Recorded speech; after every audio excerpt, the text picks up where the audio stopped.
से ये कानून बन चुका है, वक्फ बोर्ड उसका मालिक नहीं है, एएसआई उसका मालिक बन चुका है। हम चंद्रबाबू नायडू से पूछना चाह रहे हैं कि आपने कितना झूठ बोला आंध्र प्रदेश की आवाम को कि कुछ नहीं होगा। तीसरी बात यह है कि गवर्नमेंट किसी भी मस्जिद को, दरगाह को, खानखा को आपसे छीन सकती है।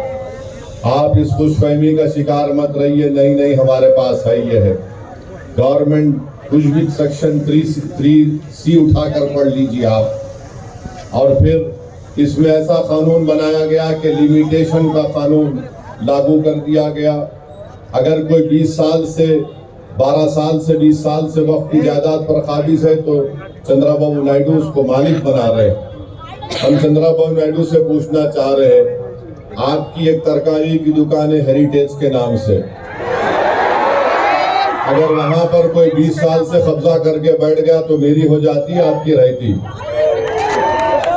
आप लिमिटेशन का कानून उस पर लागू कर दिए। आरएसएस यही चाहती है कि इस मुल्क में उनके पास एक लिस्ट है उन मस्जिदों की, दरगाहों की, खानकाहों की, वो उसको हासिल करना चाहते हैं। और चंद्रबाबू नायडू और पवन कल्याण ने आरएसएस के एजेंडे को सामने बढ़ाया है और आरएसएस को इस मुल्क के सेकुलरिज्म को खत्म करने के लिए, इस मुल्क के आइन को, कॉन्स्टिट्यूशन को कमजोर करने के लिए चंद्रबाबू नायडू ने बीजेपी का साथ दिया। आंध्र प्रदेश में यकीनन तरक्की होनी चाहिए, मगर चंद्रबाबू नायडू आंध्र प्रदेश की आवाम को झूठ बोल रहे हैं। मैं अमरावती के लिए कर रहा हूं। चंद्रबाबू नायडू अमरावती के लिए नहीं कर रहे हैं, सिर्फ अपने खानदान और दोस्तों के लिए आंध्र प्रदेश की बलि लगा दिए दिल्ली में। कोई अमरावती का काम क्या हो रहा है बताओ आप। मगर अल्लाह का करम है कि हम देख रहे हैं कि इतने कम अरसे में 2024 में इलेक्शन हुआ।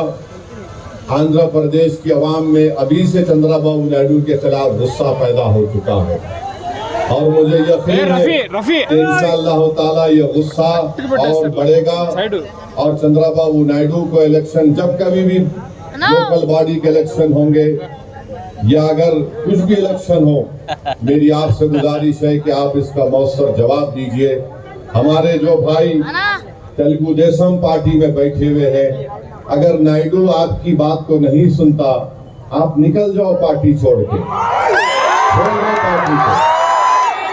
आप कुछ नहीं कर सकते। देखो ये कानून मस्जिद को छीनने के लिए बनाया गया, ये कानून दरगाहों को छीनने के लिए बनाया गया, ये कानून खानकाहों को, कब्रिस्तानों को छीनने के लिए बनाया गया है। जब तुम्हारी और मेरी पहचान मस्जिद से है, इख्तिलाफ हो सकता है, मैं आप कोई दूसरी पार्टी में होंगे, मगर जब बात शरीयत की, मस्जिद की आती है तो मैं आपसे अपील कर रहा हूं कि आप बेखौफ होकर टीडीपी को छोड़ दीजिए और पैगाम दीजिए कि आप कभी भी संविधान पर, कॉन्स्टिट्यूशन पर, शरीयत पर, मस्जिद पर कोई कॉम्प्रोमाइज नहीं करेंगे। मेरे भाई, मैं आपको बता रहा हूं कि चंद्रबाबू नायडू की तारीफ से क्या हो रहा है। मुजफ्फरनगर में यात्रा शुरू होती है, वहां पर संघ परिवार के लोग चले गए एक दुकान पर, जाकर कहा कि तुम्हारे पास नाम क्या है। उसने कहा नाम से क्या मतलब, उसका आधार कार्ड पूछे, आधार कार्ड नहीं था। उससे कहा कि तुम्हारी दुकान का नाम ये क्यों है। उसने कहा मेरी मर्जी है। तो उससे कहा तुम्हारा पैंट खोल के दिखाओ हमको। नहीं, ये हुआ है, मजाक की बात नहीं है। फिर बाद में शख्स ने कहा कि मैं पैंट नहीं खोलूंगा, तो उसको गाली गलौज की गई। बाद में मालूम हुआ कि जिसको गुस्सा कर रहे थे, गाली दे रहे थे, उसका नाम गोपाल है। अब बात आइए, आप इस मुल्क में इस तरह का नफरत फैलाई जा रही है मुजफ्फरनगर में, और चंद्रबाबू नायडू खामोश बैठे हैं। चंद्रबाबू नायडू से हम पूछना चाह रहे हैं, दत्तात्रेय होसोबोले ने कहा कि संविधान में से सेकुलर और सोशलिज्म के वर्ड को निकालना चाहिए। क्या चंद्रबाबू नायडू उस पर राजी है? अगर राजी नहीं है तो चंद्रबाबू नायडू को पब्लिकली कंडेम करना चाहिए दत्तात्रेय होसोबोले के बयान को, कि बेसिक स्ट्रक्चर का हिस्सा है हमारे संविधान का। आप देख लीजिए आर्टिकल 9 क्या है, आर्टिकल 15, 16, 25, 26, 27, 29 क्या है ये। और फिर वोटर लिस्ट में नाम को भी मजहब के नाम से नहीं निकाला जा सकता। आज चंद्रबाबू नायडू उसकी भी तायीद कर रहे हैं। मैं आपके सामने बता रहा हूं आखिरी बात, महाराष्ट्र में बीजेपी की सरकार है। नायडू जाकर फडणवीस से बड़े गले मिले, पप्पियां लिए थे उसको।